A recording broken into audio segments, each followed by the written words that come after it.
So nandito po tayo sa Dinadjawan, sa may junction po ito. Ito yung gasolinahan. So from Santiago City and papuntang Kasiguran to Dinapigue, bumalik sa Dinadjawan. So nakakarga po tayo ng 63 liters bago bumalik ng Santiago City.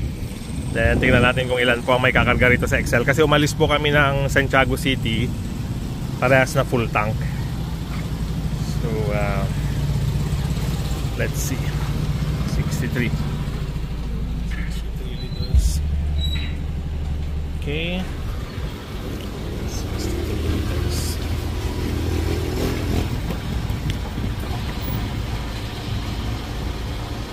Sa 47 liters na.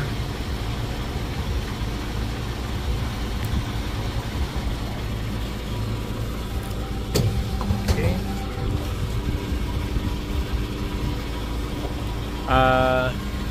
Ikpatan sir, 3,050.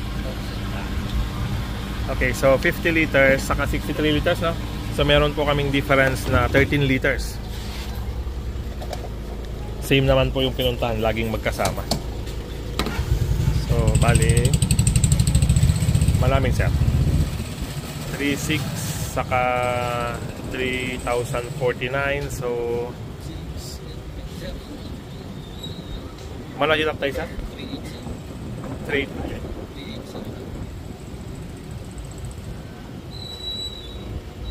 So 13 liters po ang variance. So ang kagandahan po kasi ng manual, nalalaro mo siya sa road condition. So ang automatic po, bahala na siyang nag-a-adjust ng kusa. Yung mileage ang hindi natin nakuha, total mileage hindi natin nailista, no? So yun po ang pad namin, hindi namin nailista yung mileage. Pero lahat po ng dinaanan namin pareho hanggang Dinapigue. So ngayon nag full tank kami rito. Nagkaroon pa tayo ng variance ng 13 liters. Okay? Naglagay na rin po tayo ng sticker dito sa kanilang sticker area. I'm glad. Okay.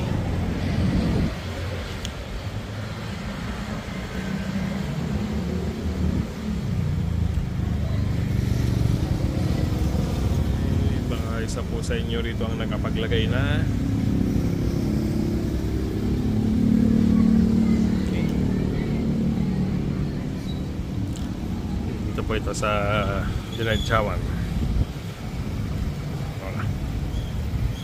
Okay. Antay lang po natin yung resibo natin. Ating karga.